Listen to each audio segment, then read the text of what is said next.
World asthma दिवस मौके doctor Kiranjit Kaur Sidhu ਦੀ ਪ੍ਰਧਾਨਗੀ ਹੇਠ ਗੁਰੂ ਗੋਬਿੰਦ ਸਿੰਘ ਮੈਡੀਕਲ ਕਾਲਜ ਅਤੇ ਹਸਪਤਾਲ ਦੇ ਟੀਬੀ ਵਿਭਾਗ ਵਿੱਚ ਮਨਾਇਆ ਗਿਆ। ਇਸ ਮੌਕੇ ਡਾਕਟਰ ਕਿरणजीत ਕੌਰ ਸਿੱਧੂ ਵੱਲੋਂ ਮਰੀਜ਼ਾਂ ਅਤੇ ਫਰੀਦਕੋਟ ਨਿਵਾਸੀਆਂ ਨੂੰ ਅਸਥਮਾ ਦੀ ਬਿਮਾਰੀ ਸੰਬੰਧੀ ਜਾਗਰੂਕ ਕੀਤਾ ਗਿਆ। ਉਹਨਾਂ ਦੱਸਿਆ ਕਿ ਬਿਮਾਰੀਆਂ ਦੇ ਲੱਛਣ ਕੀ ਹਨ ਅਤੇ ਬਿਮਾਰੀ ਹੋਣ ਤੋਂ ਬਾਅਦ ਇਲਾਜ ਕਿਵੇਂ ਕੀਤਾ ਜਾ ਸਕਦਾ ਹੈ।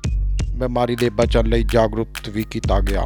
ਇਸ ਮੌਕੇ ਟੀਬੀ ਵਿਭਾਗ ਦੇ ਡਾਕਟਰਾਂ ਵੱਲੋਂ ਮਰੀਜ਼ਾਂ ਦਾ ਚੈੱਕਅਪ ਅਤੇ ਲੋੜੀਂਦੇ ਟੈਸਟ ਅਤੇ ਮੁਫਤ ਦਵਾਈਆਂ ਵੀ ਵੰਡੀਆਂ ਗਈਆਂ। ਨਰਸਿੰਗ ਸਟੂਡੈਂਟਾਂ ਵੱਲੋਂ ਚਾਰਟ ਬਣਾ ਕੇ ਵੱਖ-ਵੱਖ ਚਿੱਤਰਾਂ ਦੇ ਵਿੱਚ ਬਿਮਾਰੀਆਂ ਨੂੰ ਦਰਸਾਇਆ ਗਿਆ।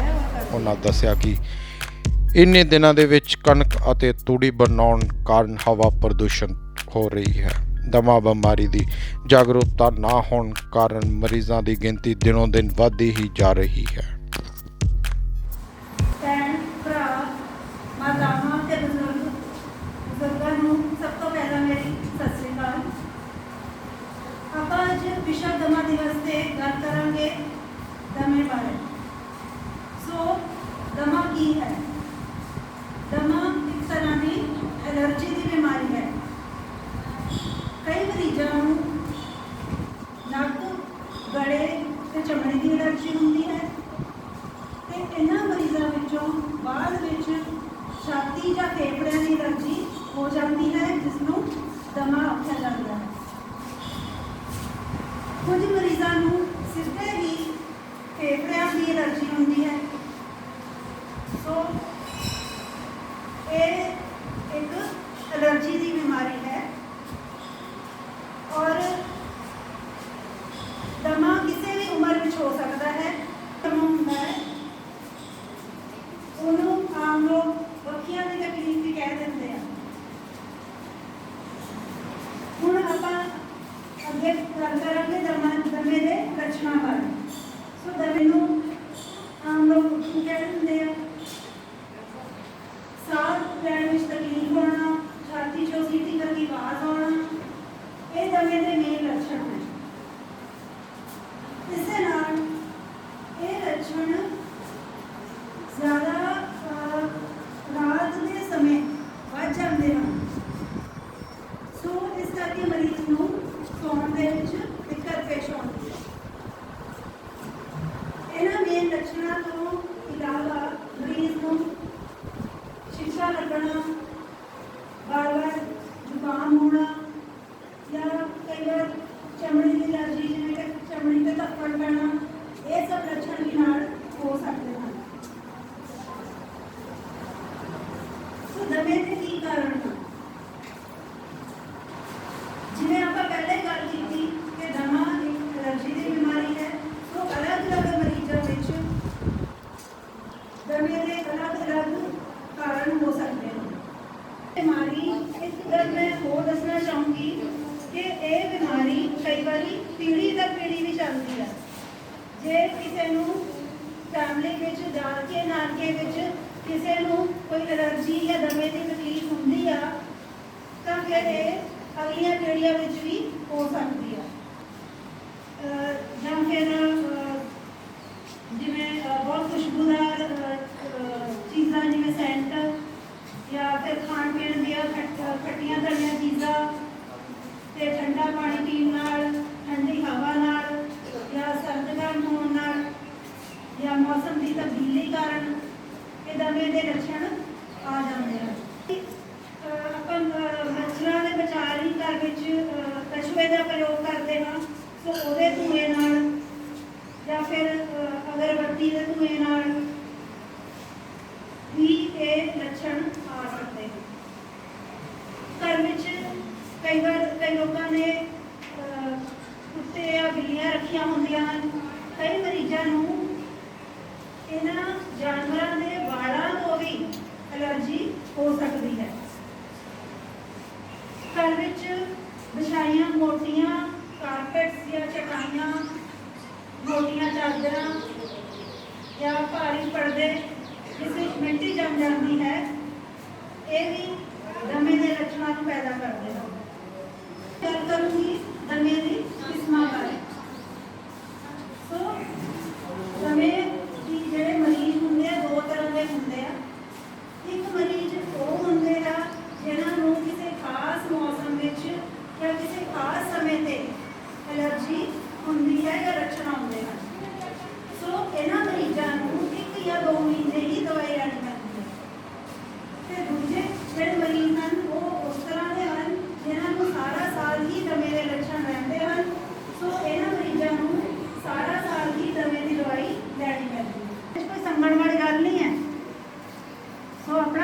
इलाज करवाना चाहिए है।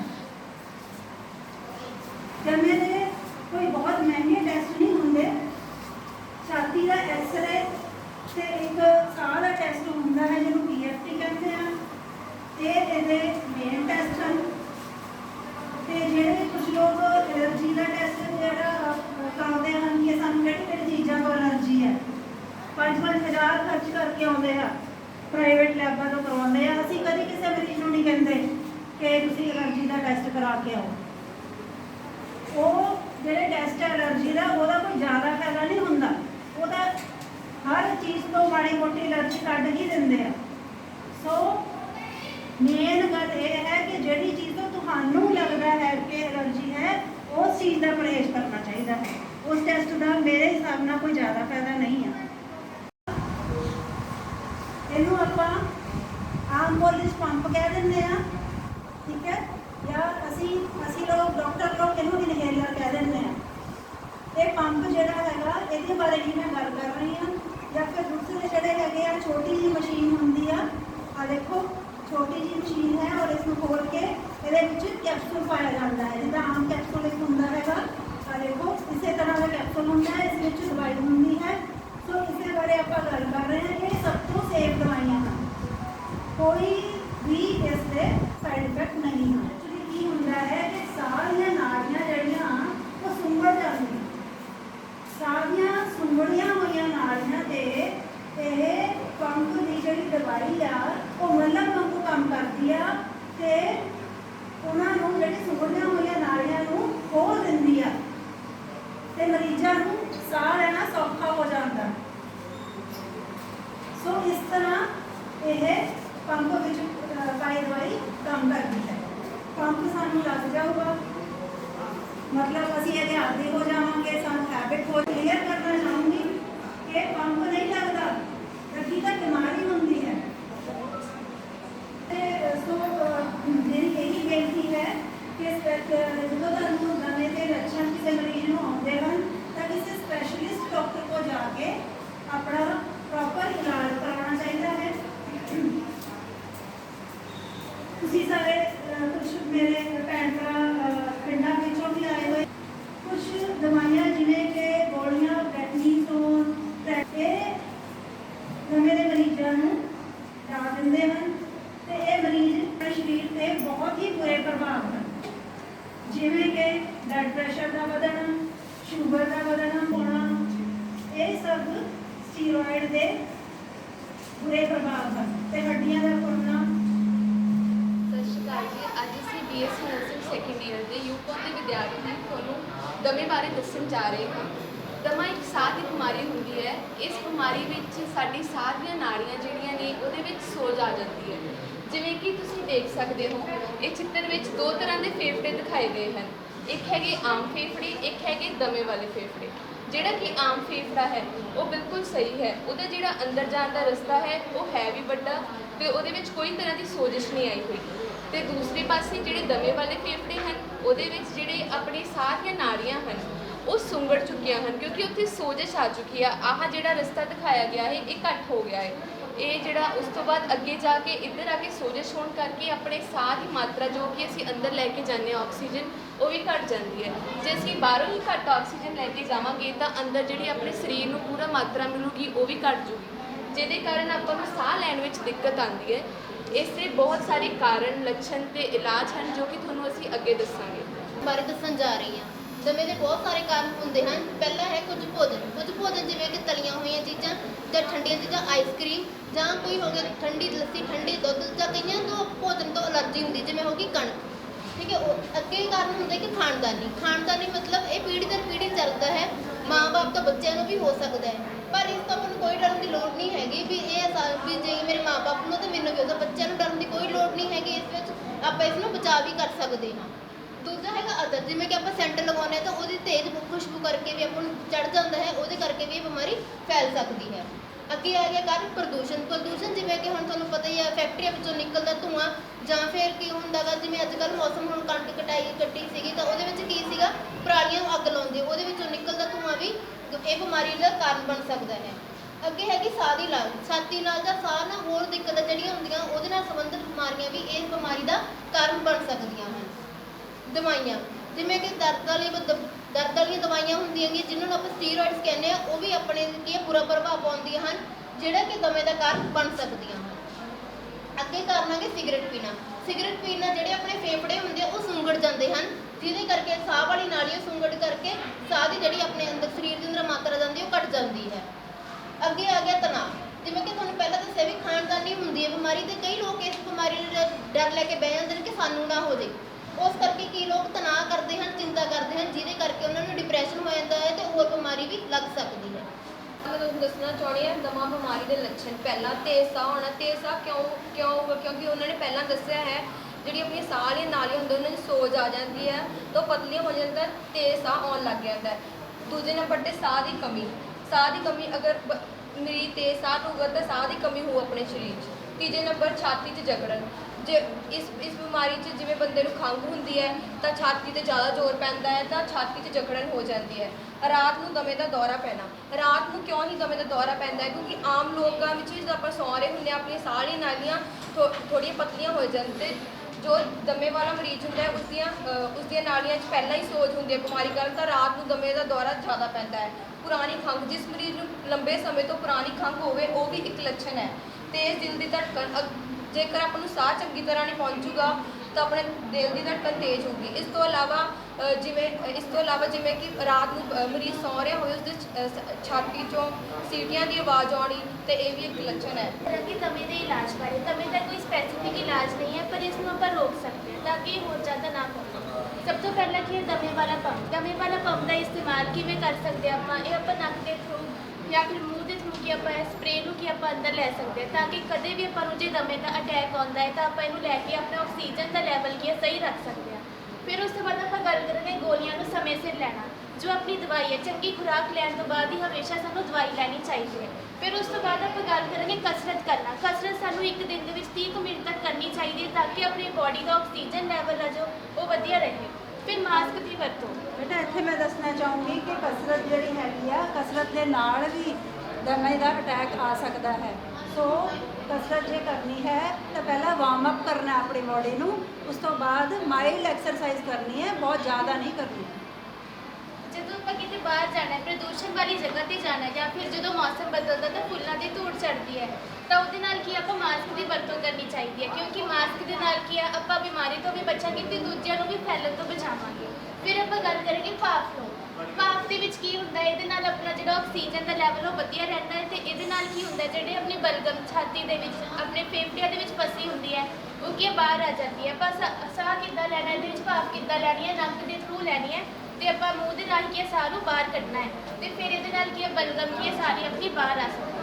ਆਪਾਂ ਗੱਲ ਕਰਾਂਗੇ ਦਮਾ ਤੋਂ ਬਚਣ ਲਈ ਸਾਵਧਾਨੀ ਵੀ ਆਪਾਂ ਕੀ ਸਾਵਧਾਨੀਆਂ ਵਰਤ ਸਕਦੇ ਹਾਂ ਤਾਂ ਕਿ ਆਪਾਂ ਦਮਾ ਬਿਮਾਰੀ ਤੋਂ ਬਚ ਸਕੀਏ। ਸਭ ਤੋਂ ਪਹਿਲਾਂ ਇਸ ਵਿੱਚ ਹੈਗਾ ਜਿਹੜੇ ਦਮਾ ਲਾਉਣ ਵਾਲੇ ਕਾਰਨ ਹਨ, ਜਿਵੇਂ ਕਿ ਹਵਾ ਪ੍ਰਦੂਸ਼ਣ, ਸਰਦ ਹਵਾਵਾਂ, ਜ਼ੁਕਾਮ ਆਦਿ ਤੋਂ ਬਚੋ। ਇਸ ਵਿੱਚ ਕੀ ਹੈ ਜਿਹੜਾ ਵੀ ਆਪਣਾ ਫੈਕਟਰੀਆਂ ਤੋਂ ਧੂੰਆਂ ਨਿਕਲਦਾ ਹੈ ਜਾਂ ਫਿਰ ਠੰਡੀ ਹਵਾ ਹੁੰਦੀ ਹੈ ਜਾਂ ਜ਼ੁਕਾਮ ਜਿਹੜਾ ਵੀ ਵਾਇਰਸ ਹੈ ਉਸ ਤੋਂ ਆਪਾਂ ਨੂੰ ਬਚਾਅ ਕਰਨਾ ਚਾਹੀਦਾ ਹੈ। ਇਸ ਲਈ ਆਪਾਂ ਬਾਹਰ ਜਾਣ ਲੱਗੇ ਮਾਸਕ ਦੀ ਵਰਤੋਂ ਕਰ ਸਕਦੇ ਹਾਂ। ਉਸ ਤੋਂ ਬਾਅਦ ਐਲਰਜੀ ਤੋਂ ਦੂਰੀ ਬਣਾਈ ਰੱਖੋ। ਐਲਰਜਨ ਜਿਵੇਂ ਕਿ ਜਿਹੜੇ ਕਿ ਫੁੱਲਾਂ ਦੀ ਜਾਂ ਫਿਰ ਘਾਹ ਦੀ ਧੂੜ ਹੁੰਦੀ ਹੈ ਉਸ ਤੋਂ, ਜਾਂ ਫਿਰ ਜਿਹੜੀ ਤੇਜ਼ ਖੁਸ਼ਬੂਦਾਰ ਚੀਜ਼ਾਂ ਹੋ ਗਈਆਂ, ਤੇਜ਼ ਇੱਤਰ ਹੋ ਗਏ, ਜਾਂ ਫਿਰ ਜਿਹੜੇ ਕੈਮੀਕਲਸ ਹੋ ਗਏ ਜਿਨ੍ਹਾਂ ਦੀ ਤੇਜ਼ ਸਮੈਲ ਹੁੰਦੀ ਹੈ ਉਹਨਾਂ ਤੋਂ ਬਚਾਅ ਕਰਨਾ ਚਾਹੀਦਾ ਹੈ। ਉਸ ਤੋਂ ਬਾਅਦ ਠੰਡੀਆਂ ਖਾਣ ਪੀਣ ਵਾਲੀ ਚੀਜ਼ਾਂ ਤੋਂ ਦੂਰ ਰਹੋ। ਠੰਡੀਆਂ ਖਾਣ ਪੀਣ ਵਾਲੀ ਚੀਜ਼ਾਂ ਜਿਵੇਂ ਠੰਡਾ ਪਾਣੀ ਹੋ ਗਿਆ, ਕੋਲਡ ਡਰਿੰਕ ਹੋ ਗਿਆ, ਆਈਸਕ੍ਰੀਮ ਹੋ ਗਈ, ਉਹਨਾਂ ਤੋਂ ਬਚਾਅ ਕਰਨਾ ਚਾਹੀਦਾ ਹੈ। ਉਸ ਤੋਂ ਬਾਅਦ ਦਵਾਈਆਂ ਟਾਈਮ ਸਿਰ ਲੈਣੀਆਂ ਚਾਹੀਦੀਆਂ ਹਨ। ਜੋ ਵੀ ਆਪਾਂ ਨੂੰ ਡਾਕਟਰ ਨੇ ਦਵਾਈ ਦਿੱਤੀ ਹੈ ਉਸ ਨੂੰ ਸਮੇਂ ਸਿਰ ਲੈਣਾ ਚਾਹੀਦਾ ਹੈ ਅਤੇ ਟਾਈਮ ਟੂ ਟਾਈਮ ਡਾਕਟਰ ਨੂੰ ਦਿਖਾਉਣਾ ਚਾਹੀਦਾ ਹੈ ਤਾਂ ਕਿ ਆਪਣੀ ਬਿਮਾਰੀ ਹੋਰ ਨਾ ਵੱਧ ਸਕੇ। ਉਸ ਤੋਂ ਬਾਅਦ ਕਿਸੇ ਵੀ ਕਿਸਮ ਦੀ ਧੂੜ ਜਾਂ ਫਿਰ ਗੂੜ ਤੋਂ ਬਚੋ। ਕੋਈ ਵੀ ਬਾਹਰ ਆਪਾਂ ਜਾਂਦੇ ਹਾਂ ਧੂੜ ਮਿੱਟੀ ਹੁੰਦੀ ਹੈ ਉਸ ਤੋਂ ਬਚਾਅ ਰੱਖਣਾ ਚਾਹੀਦਾ ਹੈ। ਸੋਜਿਸ਼ ਹੋ ਜਾਂਦੀ ਹੈ ਤੇ ਗਾਜਰ, ਅਦਰਕ ਤੇ ਲਸਣ ਸੋਜ ਨੂੰ ਘਟਾਉਂਦੇ ਹਨ, ਇਸ ਲਈ ਇਹਨਾਂ ਦਾ ਸੇਵਨ ਕਰਨਾ ਚਾਹੀਦਾ ਹੈ। ਟਮਾਟਰ, ਅਨਾਨਾਸ, ਅੰਗੂਰ ਤੇ ਨਾਸ਼ਪਾਤੀ, ਇਹਨਾਂ ਵਿੱਚ ਜਿਹੜੇ ਵਿਟਾਮਿਨ ਹੁੰਦੇ ਹਨ ਇਹ ਸਰੀਰ ਨੂੰ ਤਾਕਤ ਦਿੰਦੇ ਹਨ ਤੇ ਬਿਮਾਰੀ ਨਾਲ ਲੜਨ ਦੀ ਹਿੰਮਤ ਦਿੰਦੇ ਹਨ। ਜਿਹੜਾ ਖਰਬੂਜਾ ਹੁੰਦਾ ਹੈ ਜਾਂ ਸੰਤਰਾ, ਇਹਨਾਂ ਵਿੱਚ ਵਿਟਾਮਿਨ ਸੀ ਹੁੰਦਾ ਹੈ। ਵਿਟਾਮਿਨ ਸੀ ਬਿਮਾਰੀਆਂ ਨਾਲ ਲੜਨ ਦੀ ਹਿੰਮਤ ਦਿੰਦਾ ਹੈ, ਸ਼ਕਤੀ ਦਿੰਦਾ ਹੈ, ਇਸ ਲਈ ਇਸ ਦਾ ਸੇਵਨ ਕਰਨਾ ਚਾਹੀਦਾ ਹੈ। ਫਿਰ ਹਰੀਆਂ ਪੱਤੇਦਾਰ ਸਬਜ਼ੀਆਂ ਜਿਵੇਂ ਕਿ ਪਾਲਕ, ਹਰੀ ਗੋਭੀ, ਇਸ ਦਾ ਸੇਵਨ ਕਰਨਾ ਚਾਹੀਦਾ ਹੈ। ਸਰੋਂ ਦੇ ਤੇਲ ਦਾ ਸੇਵਨ ਕਰਨਾ ਚਾਹੀਦਾ ਹੈ। ਫਿਰ ਮੈਂ ਤੁਹਾਨੂੰ ਦੱਸਾਂਗੀ ਕੌਫੀ ਵਿੱਚ ਕੈਫੀਨ ਨਾਮ ਦਾ ਇੱਕ ਤੱਤ ਹੁੰਦਾ ਹੈ ਜਿਹੜਾ ਕਿ ਆਪਣੇ ਸਾਹ ਵਾਲੀ ਨਾਲੀਆਂ ਨੂੰ ਖੋਲ੍ਹਦਾ ਹੈ, ਇਸ ਲਈ ਕੌਫੀ ਦਾ ਸੇਵਨ ਕਰ ਸਕਦੇ ਹਨ। ਦੁੱਧ ਤੇ ਦੁੱਧ ਤੋਂ ਬਣੀਆਂ ਚੀਜ਼ਾਂ, ਜਿਨ੍ਹਾਂ ਨੂੰ ਦੁੱਧ ਤੋਂ ਐਲਰਜੀ ਹੈ ਉਹ ਦੁੱਧ ਦਾ ਸੇਵਨ ਨਾ ਕਰਨ। ਬਾਕੀ ਸੋਇਆ ਮਿਲਕ ਜਿਵੇਂ ਆਉਂਦਾ ਹੈ ਸੋਇਆ ਪਨੀਰ ਲੈ ਸਕਦੇ ਹਨ, ਕਿਉਂਕਿ ਇਹਨਾਂ 'ਚ ਕੁਝ ਇੱਦਾਂ ਦੇ ਤੱਤ ਹੁੰਦੇ ਹਨ ਜਿਹੜੇ ਸੋਜ ਬਣਨ ਵਾਲੀਆਂ ਚੀਜ਼ਾਂ ਦੀ ਕਿਰਿਆ ਨੂੰ ਘੱਟ ਕਰਦੇ ਹਨ। ਇਸ ਲਈ ਇਹਨਾਂ ਦਾ ਸੇਵਨ ਕਰਨਾ ਚਾਹੀਦਾ ਹੈ। ਤੇ ਸਬਜ਼ੀ 'ਚ ਹਲਦੀ ਵਰਤ ਸਕਦੇ ਹਾਂ, ਕਿਉਂਕਿ ਹਲਦੀ ਵੀ ਸੋਜਸ਼ ਨੂੰ ਘਟਾਉਂਦੀ ਹੈ। ਹੁਣ ਅਸੀਂ ਗੱਲ ਕਰਾਂਗੇ ਕਿ ਕਿਸ ਚੀਜ਼ ਦਾ ਸੇਵਨ ਨਹੀਂ ਕਰਨਾ ਚਾਹੀਦਾ। ਹੁਣ ਮੈਂ ਤੁਹਾਨੂੰ ਦੱਸੂੰਗੀ ਕਿ ਦਮੇ ਦੀ ਬਿਮਾਰੀ ਵਿੱਚ ਕਿਹੜੀ ਚੀਜ਼ਾਂ ਨਹੀਂ ਖਾਣੀਆਂ। ਸਭ ਤੋਂ ਪਹਿਲਾਂ ਜਿਹੜੀ ਚੀਜ਼ ਤੋਂ ਮਰੀਜ਼ ਨੂੰ ਐਲਰਜੀ ਹੈ, ਜਿਵੇਂ ਮੀਟ, ਦੁੱਧ, ਅੰਡਾ, ਇਹ ਚੀਜ਼ਾਂ ਦਾ ਸੇਵਨ ਨਹੀਂ ਕਰਨਾ ਹੈ।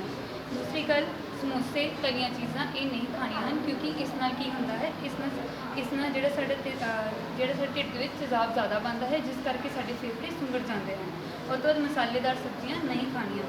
ਮੂੰਗਫਲੀ ਦਾ ਸੇਵਨ ਨਹੀਂ ਕਰਨਾ ਹੈ, ਕਿਉਂਕਿ ਇਸ ਨਾਲ ਕੀ ਹੁੰਦਾ ਹੈ, ਸਾਡੇ ਬਲਗਮ ਜ਼ਿਆਦਾ ਬਣਦੀ ਹੈ, ਇਸ ਕਰਕੇ ਮੂੰਗਫਲੀ ਨਹੀਂ ਖਾਣੀ ਹੈ।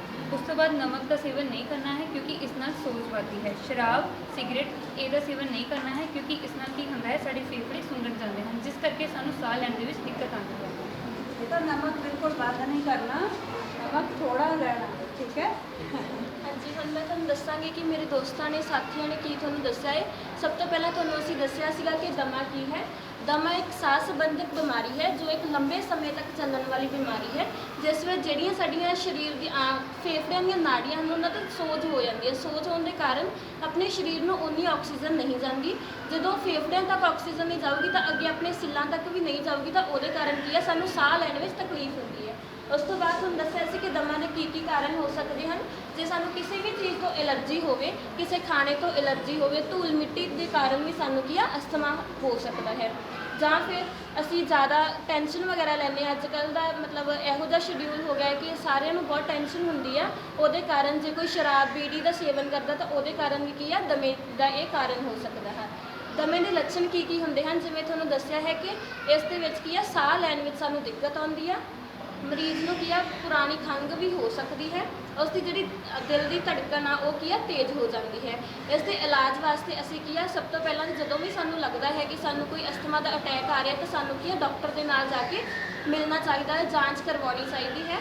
ਇਸ ਦੇ ਇਲਾਜ ਦੇ ਵਿੱਚ ਕੁਝ ਪਾਰਟਿਕੂਲਰ ਟ੍ਰੀਟਮੈਂਟ ਨਹੀਂ ਹੁੰਦਾ ਗਾ। ਇਹਦੇ ਵਿੱਚ ਇਨਹੇਲਰ ਵਰਤੇ ਜਾਂਦੇ ਆ। ਡਾਕਟਰ ਤੁਹਾਨੂੰ ਇਨਹੇਲਰ ਦਿੰਦੇ ਆ ਤੇ ਉਹ ਇਨਹੇਲਰ ਨੂੰ ਤੁਸੀਂ ਕੀ ਆ, ਆਪਦੇ ਕੋਲ ਹੀ ਰੱਖਣਾ ਹੁੰਦਾ ਹੈ, ਕਿਉਂਕਿ ਪਤਾ ਨਹੀਂ ਹੁੰਦਾ ਕਿ ਕਦੋਂ ਕੀ ਆ, ਅਸਥਮਾ ਦਾ ਅਟੈਕ ਆ ਜਾਵੇ। ਉਹ ਇਨਹੇਲਰ ਦੀ ਵਰਤੋਂ ਦੇ ਵਿੱਚ ਵੀ ਕੀ ਆ ਕਿ ਜਦੋਂ ਇਨਹੇਲਰ ਦੀ ਵਰਤੋਂ ਕਰ ਲਈ ਉਸ ਤੋਂ ਬਾਅਦ ਤੁਸੀਂ ਕੀ ਆ, ਕੁਰਲੀ ਕਰਨੀ ਆ, ਕਿਉਂਕਿ ਜਿਹੜੀ ਇਨਹੇਲਰ ਨਾਲ ਦਵਾਈ ਗਈ ਹੁੰਦੀ ਆ ਆਪਣੇ ਅੰਦਰ ਫੇਫੜਿਆਂ ਤੱਕ ਦਵਾਈ ਗਈ ਹੁੰਦੀ ਆ, ਉਹ ਆਪਣੇ ਮੂੰਹ ਵਿੱਚ ਵੀ ਰਹਿ ਜਾਂਦੀ ਆ, ਤਾਂ ਉਸ ਦੇ ਕਾਰਨ ਕੀ ਆ, ਮਸੂੜਿਆਂ ਦੀ ਸੋਜ ਵੀ ਹੋ ਸਕਦੀ ਹੈ। ਹੋਰ ਕੀ ਆ ਕਿ ਜੋ ਵੀ ਸਾਨੂੰ ਦਵਾਈ ਡਾਕਟਰ ਨੇ ਦਿੱਤੀ ਆ ਉਹ ਸਮੇਂ ਸਿਰ ਲੈਣੀ ਆ। ਅਸੀਂ ਭਾਫ਼ ਲੈਣੀ ਆ, ਜਿਵੇਂ ਤੁਹਾਨੂੰ ਦੱਸਿਆ ਸੀ ਕਿ ਕਿਉਂ ਲੈਣੀ ਆ ਭਾਫ਼। ਮਾਸਕ ਦੀ ਵਰਤੋਂ ਕਰਨੀ ਆ, ਜਿਵੇਂ ਕਿ ਸਾਨੂੰ ਬਾਹਰ ਤਾਂ ਜਾਣਾ ਪੈਂਦਾ, ਧੂਲ ਮਿੱਟੀ ਤੋਂ ਐਲਰਜੀ ਆ ਸਾਨੂੰ, ਹੈ ਨਾ, ਤਾਂ ਕੀ ਆ, ਅਸੀਂ ਮਾਸਕ ਦੀ ਵਰਤੋਂ ਕਰਨੀ ਹੈ। ਜੇ ਮਾਸਕ ਨਹੀਂ ਵੀ ਹੈਗਾ ਤਾਂ ਅਸੀਂ ਕੀ ਆ, ਰੁਮਾਲ ਜਾਂ ਚੁੰਨੀ ਦਾ ਪ੍ਰਯੋਗ ਕਰ ਸਕਦੇ ਹਾਂ। ਇਸ ਦੀਆਂ ਸਾਵਧਾਨੀਆਂ ਕੀ ਆ ਕਿ ਅਸੀਂ ਜਿਹੜਾ ਵੀ ਪ੍ਰਦੂਸ਼ਣ ਵਾਲਾ ਜ਼ਿਆਦਾ ਇਲਾਕਾ ਹੋਇਆ ਉੱਥੇ ਕੀ ਆ, ਮਾਸਕ ਦੀ ਪ੍ਰਯੋਗ ਕਰਨਾ। ਜਿਹੜੀ ਵੀ ਚੀਜ਼ ਤੋਂ ਸਾਨੂੰ ਲੱਗਦਾ ਹੈ ਕਿ ਐਲਰਜੀ ਹੈਗੀ ਹੈ, ਸਾਨੂੰ ਅਸੀਂ ਉਹ ਤੋਂ ਦੂਰੀ ਬਣਾ ਕੇ ਰੱਖਣੀ ਹੈ। ਠੰਡੀਆਂ ਚੀਜ਼ਾਂ ਦਾ ਸੇਵਨ ਨਹੀਂ ਕਰਨਾ। ਧੰਨਵਾਦ।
ਚੱਲਦਾ ਹੈ ਕਿ ਕਈ ਪੇਸ਼ੈਂਟ ਨੂੰ ਅਸਥਮਾ ਹੈ ਜਾਂ ਕੁਝ ਪ੍ਰੋਬਲਮ ਹੈ, ਤੇ ਇਹ ਵੀ ਪਤਾ ਚੱਲਦਾ ਹੈ ਕਿ ਅਗਰ ਦਮੇ ਦੀ ਪ੍ਰੋਬਲਮ ਹੈ ਤਾਂ ਕਿੰਨੀ ਕੁ ਜ਼ਿਆਦਾ ਹੈ।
ਅੱਜ ਵਿਸ਼ਵ ਦਮਾ ਦਿਵਸ ਅਸੀਂ ਇੱਥੇ ਮਨਾਇਆ ਹੈ, ਔਰ ਇਸ ਦਿਵਸ 'ਤੇ ਅਸੀਂ ਇੱਕ ਤਾਂ ਜਿਹੜੇ ਦਮੇ ਦੇ ਮਰੀਜ਼ ਹੈ ਉਹਨਾਂ ਨੂੰ ਜਾਗਰੂਕਤਾ ਲਈ ਉਹਨਾਂ ਨੂੰ ਇੱਕ ਲੈਕਚਰ ਦਿੱਤਾ ਸੀਗਾ। ਔਰ ਕਿਉਂਕਿ ਪਿੰਡਾਂ 'ਚ ਇਹਨਾਂ ਜਿਹੜੇ ਜ਼ਿਆਦਾਤਰ ਪਿੰਡਾਂ ਵਿੱਚ ਰਹਿਣ ਵਾਲੇ ਲੋਕ, ਉਹਨਾਂ ਨੂੰ ਇਸ ਬਿਮਾਰੀ ਬਾਰੇ ਜਾਣਕਾਰੀ ਨਹੀਂ ਹੁੰਦੀ, ਅਤੇ ਉਹ ਪਿੰਡਾਂ ਦੇ ਹੀ ਡਾਕਟਰਾਂ ਨੂੰ ਦਿਖਾਉਂਦੇ ਰਹਿੰਦੇ ਹੈ ਅਤੇ ਉਹਨਾਂ ਨੂੰ ਪ੍ਰੋਪਰ ਆਪਣਾ ਇਲਾਜ ਨਹੀਂ ਕਰਵਾ ਸਕਦੇ। ਅਤੇ ਇਸ ਕਰਕੇ ਇੱਕ ਤਾਂ ਆਪਣਾ ਹਾਰਵੈਸਟਿੰਗ ਸੀਜ਼ਨ ਜਾਂ ਫਸਲਾਂ ਦੀ ਵਾਢੀ ਵੀ ਚੱਲ ਰਹੀ ਸੀ, ਜਿਸ ਕਰਕੇ ਧੂੜ ਮਿੱਟੀ ਔਰ ਪ੍ਰਦੂਸ਼ਣ ਕਾਫੀ ਹਵਾ ਵਿੱਚ ਹੋਇਆ ਹੈ, ਅਤੇ ਸਾਡੇ ਕੋਲ ਬਹੁਤ ਜ਼ਿਆਦਾ ਮਿਕਦਾਰ ਵਿੱਚ ਅੱਜ ਕੱਲ੍ਹ ਦਮੇ ਦੇ ਮਰੀਜ਼ ਆ ਰਹੇ ਹਨ। ਔਰ ਬਹੁਤ ਹੀ ਵਿਗੜੀ ਹਾਲਤ 'ਚ ਕਈ ਮਰੀਜ਼ ਆ ਰਹੇ ਹਨ, ਕਿਉਂਕਿ ਉਹਨਾਂ ਨੂੰ ਦਮੇ ਦੇ ਬਾਰੇ ਪੂਰੀ ਜਾਣਕਾਰੀ ਹੀ ਨਹੀਂ ਹੈ। ਸੋ ਸਾਡਾ ਮਕਸਦ ਇਹੀ ਸੀ ਇਸ ਅੱਜ ਦੇ ਦਿਵਸ ਮਨਾਉਣ ਦਾ, ਕਿ ਮਰੀਜ਼ਾਂ ਨੂੰ ਅਸੀਂ ਪੂਰੀ ਉਹਦੇ ਬਿਮਾਰੀ ਬਾਰੇ ਜਾਣਕਾਰੀ ਦਈਏ, ਤਾਂ ਜੋ ਉਹ ਸਮੇਂ ਸਿਰ ਸਪੈਸ਼ਲਿਸਟ ਡਾਕਟਰ ਕੋਲ ਆ ਕੇ ਆਪਣਾ ਪ੍ਰੋਪਰ ਇਲਾਜ ਕਰਾ ਸਕਣ। ਹੁਣ ਜਿਹੜੇ ਮਰੀਜ਼ ਜਿਨ੍ਹਾਂ ਨੂੰ ਜਾਣਕਾਰੀ ਨਹੀਂ ਹੈ, ਉਹ ਪਿੰਡਾਂ ਵਿੱਚੋਂ ਇਲਾਜ ਕਰਾਈ ਜਾਂਦੇ ਹਨ, ਅਤੇ ਜਦੋਂ ਸੀਰੀਅਸ ਹਾਲਤ ਵਿੱਚ ਸਾਡੇ ਕੋਲ ਆਉਂਦੇ ਹਨ ਤਾਂ ਸਾਨੂੰ ਉਹਨਾਂ ਨੂੰ ਦਾਖਲ ਕਰਨਾ ਪੈਂਦਾ ਹੈ। ਡਾਕਟਰ ਅਸਲ ਵਿੱਚ ਦਮਾ ਬਿਮਾਰੀ ਹੈ ਕੀ ਹੈ? ਦਮਾ ਇੱਕ ਐਲਰਜੀ ਦੀ ਬਿਮਾਰੀ ਹੈ, ਇੱਕ ਐਲਰਜੀ ਹੈ ਐਕਚੁਅਲੀ ਇਹ।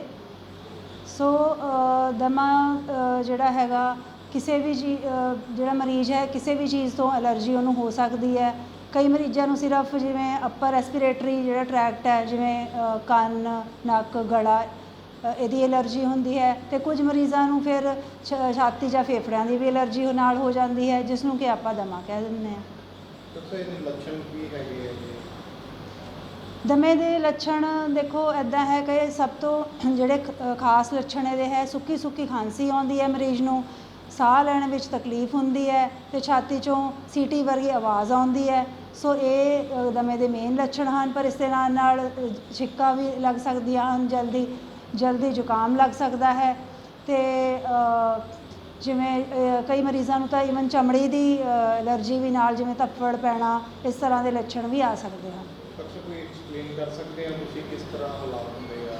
ਹਾਂਜੀ ਸਾਹ ਦੀ ਨਾਲੀ ਦੇ ਵਿੱਚ ਵੀ? ਹਾਂਜੀ, ਜਿਵੇਂ ਆਪਣੀ ਇੱਕ ਨੋਰਮਲ ਸਾਹ ਦੀ ਨਾਲੀ ਹੈ ਜੋ ਕਿ ਬਿਲਕੁਲ ਓਪਨ ਹੈ, ਠੀਕ ਹੈ, ਇਹਦੇ ਵਿੱਚ ਇਹ ਨੋਰਮਲ ਹੈ। ਇਸ ਤੋਂ ਬਾਅਦ ਮੈਂ ਦਿਖਾਊਂਗੀ ਕਿ ਨੈਕਸਟ ਸਟੇਜ 'ਤੇ ਕੀ ਹੋਇਆ, ਕਿ ਸਾਹ ਦੀ ਨਾਲੀ ਵਿੱਚ ਇਨਫਲਾਮੇਸ਼ਨ ਆ ਗਈ। ਇਨਫਲਾਮੇਸ਼ਨ ਆਉਣ ਨਾਲ ਲਾਲੀ ਪੈਦਾ ਹੋ ਗਈ। ਲਾਲੀ ਪੈਦਾ ਹੋਣ ਨਾਲ ਇਹ ਸੋਜਿਸ਼ ਵੀ ਆ ਗਈ, ਅਤੇ ਇਹ ਥੋੜ੍ਹਾ ਨੋਰਮਲ ਨਾਲੋਂ ਇਹਦਾ ਜਿਹੜਾ ਸਾਈਜ਼ ਹੈ ਘਟ ਗਿਆ। ਇਸ ਸਾਈਜ਼ ਘਟਣ ਨਾਲ ਜਿਹੜੇ ਸਾਹ ਦੇ ਨਾਲੀਆਂ ਸੁੰਗੜਨ ਨਾਲ ਹੀ ਪੇਸ਼ੈਂਟ ਨੂੰ ਸਾਹ ਲੈਣ 'ਚ ਤਕਲੀਫ ਆਉਂਦੀ ਹੈ। ਅਤੇ ਤੀਸਰੀ ਸਟੇਜ ਜਿਹੜੀ ਹੁੰਦੀ ਹੈ, ਬਹੁਤ ਸਵੇਅਰ ਸਟੇਜ ਜਿਹੜੀ ਹੁੰਦੀ ਹੈ, ਉਹਦੇ ਵਿੱਚ ਸਾਹ ਦੀ ਨਾਲੀ ਸੁੰਗੜੀ ਹੋਈ ਹੈ, ਅਤੇ ਨਾਲ ਹੀ ਉਹਦੇ ਵਿੱਚ ਬਲਗਮ ਵੀ ਫਸੀ ਹੋਈ ਹੈ। ਸੋ ਤੁਸੀਂ ਦੇਖ ਸਕਦੇ ਹਾਂ ਕਿ ਇਹਦੇ ਵਿੱਚ ਬਲਗਮ ਵੀ ਫਸੀ ਹੋਈ ਹੈ। ਇਸ ਕੰਡੀਸ਼ਨ ਜਾਂ ਇਸ ਸਟੇਜ ਵਿੱਚ ਪੇਸ਼ੈਂਟ ਨੂੰ ਬਹੁਤ ਜ਼ਿਆਦਾ ਤਕਲੀਫ ਆਉਂਦੀ ਹੈ, ਅਤੇ ਇਹ ਸਟੇਜ ਇੱਦਾਂ ਦੀ ਹੁੰਦੀ ਹੈ ਜਦੋਂ ਕਿ ਆਪਾਂ ਨੂੰ ਮਰੀਜ਼ ਨੂੰ ਦਾਖਲ ਕਰਨਾ ਪੈਂਦਾ ਹੈ। ਡਾਕਟਰ ਇਹਦੇ ਕੋਈ ਐਮਰਜੈਂਸੀ ਦੇ ਵਿੱਚ ਕੋਈ ਪੰਪ ਵਗੈਰਾ ਕੋਈ ਹੈ, ਕੋਈ ਮੈਡੀਸਨ? ਹਾਂਜੀ ਦੇਖੋ ਸਭ ਤੋਂ ਵਧੀਆ ਦਵਾਈਆਂ ਜਿਹੜੀਆਂ ਦਮੇ ਦੀਆਂ ਹੈਗੀਆਂ ਉਹ ਹੈਗੀਆਂ ਸੁੰਘਣ ਵਾਲੀਆਂ ਦਵਾਈਆਂ। ਗੋਲੀਆਂ ਦੇ ਜਾਂ ਜਿਹੜੇ ਬਾਕੀ ਟੀਕੇ ਵਗੈਰਾ ਹੈ ਉਹਦੇ ਕਾਫੀ ਸਾਈਡ ਇਫੈਕਟ ਹਨ, ਪਰ ਜਿਹੜੇ ਸੁੰਘਣ ਵਾਲੀਆਂ ਦਵਾਈਆਂ ਜਿਵੇਂ ਕਿ ਪੰਪ ਜਿਵੇਂ ਕਿ ਪੰਪ ਮੈਂ ਤੁਹਾਨੂੰ ਸ਼ੋਅ ਕਰੂੰਗੀ, ਇਸ ਤਰ੍ਹਾਂ ਦਾ ਪੰਪ ਹੁੰਦਾ ਹੈ ਜਿਹੜਾ ਕਿ ਆਪਾਂ ਮਤਲਬ ਕਿ ਇਸ ਤਰ੍ਹਾਂ ਖੋਲ੍ਹ ਕੇ ਅਤੇ ਮਰੀਜ਼ ਨੂੰ ਡੈਮੋਨਸਟ੍ਰੇਟ ਕਰਦੇ ਹਾਂ ਪ੍ਰੋਪਰ ਕਿਵੇਂ ਸੁੰਘਣਾ ਹੈਗਾ। ਅਤੇ ਇਹ ਜਿਹੜੀਆਂ ਦਵਾਈਆਂ ਬਹੁਤ ਹੀ ਸੇਫ ਹਨ ਅਤੇ ਅੱਜ ਕੱਲ੍ਹ ਬੈਸਟ ਦਵਾਈ ਇਹੀ ਮੰਨੀ ਜਾਂਦੀ ਹੈ। ਛੋਟੀ ਜਿਹੀ ਡਿਵਾਈਸ ਹੈ ਜਿਹਦੇ ਵਿੱਚ ਕਿ ਕੈਪਸੂਲ ਪਾਇਆ ਜਾਂਦਾ ਹੈ ਸੁੰਘਣ ਵਾਲਾ ਅਤੇ ਇਹਨੂੰ ਖਿੱਚਿਆ ਜਾਂਦਾ ਹੈ ਅਤੇ ਇਹ ਦਵਾਈ ਸਿੱਧੇ ਫੇਫੜੇ 'ਚ ਜਾਂਦੀ ਹੈ ਅਤੇ ਫੇਫੜਿਆਂ 'ਚ ਸੁੰਗੜੀਆਂ ਨਾਲੀਆਂ ਨੂੰ ਖੋਲ੍ਹ ਦਿੰਦੀ ਹੈ। ਡਾਕਟਰ ਇੱਕ ਇੰਜ ਨਹੀਂ ਲੱਗਦਾ ਜਿਵੇਂ ਪੁਰਾਣੇ ਬਜ਼ੁਰਗ ਹੁੰਦੇ ਸੀਗੇ ਧੂਏ ਕਰਕੇ ਉਹਨਾਂ ਨੂੰ ਦਮੇ ਦੀ ਬਿਮਾਰੀ ਹੋ ਜਾਂਦੀ ਸੀਗੀ? ਹਾਂਜੀ। ਇਸ ਵਾਰ ਕੀ ਹਾਲਾਤ ਹੋ ਸਕਦੇ ਨੇ? ਦੇਖੋ ਇੱਦਾਂ ਹੈ ਕਿ ਪਹਿਲਾਂ ਜੋ ਸਥਿਤੀ ਸੀਗੀ, ਪਹਿਲਾਂ ਵੀ ਦਮਾ ਤਾਂ ਪਹਿਲਾਂ ਵੀ ਸੀਗਾ ਪਰ ਇਹ ਦਮਾ ਘੱਟ ਸੀਗਾ। ਹੁਣ ਕੀ ਹੈ ਕਿ ਪ੍ਰਦੂਸ਼ਣ ਬਹੁਤ ਹੋ ਗਿਆ, ਹਵਾ 'ਚ ਪ੍ਰਦੂਸ਼ਣ ਬਹੁਤ ਜ਼ਿਆਦਾ ਹੈ ਔਰ ਧੂੜ ਮਿੱਟੀ ਵੀ ਬਹੁਤ ਜ਼ਿਆਦਾ ਹੋ ਚੁੱਕੀ ਹੈ। ਸੋ ਇਹ ਦਮੇ ਦੀ ਪ੍ਰੋਬਲਮ ਜਿਹੜੀ ਹੈ ਪ੍ਰਦੂਸ਼ਣ ਕਰਕੇ ਵੀ ਵੱਧ ਗਈ ਹੈ ਪਹਿਲਾਂ ਨਾਲੋਂ। ਡਾਕਟਰ ਇੱਕ ਆਪਣੇ ਹਸਪੀਟਲ ਦੇ ਕਿਹੜੀਆਂ ਸੁਵਿਧਾਵਾਂ ਦਿੱਤੀਆਂ ਜਾ ਰਹੀਆਂ ਹੈ, ਕੋਈ ਖਾਸ ਕੋਈ?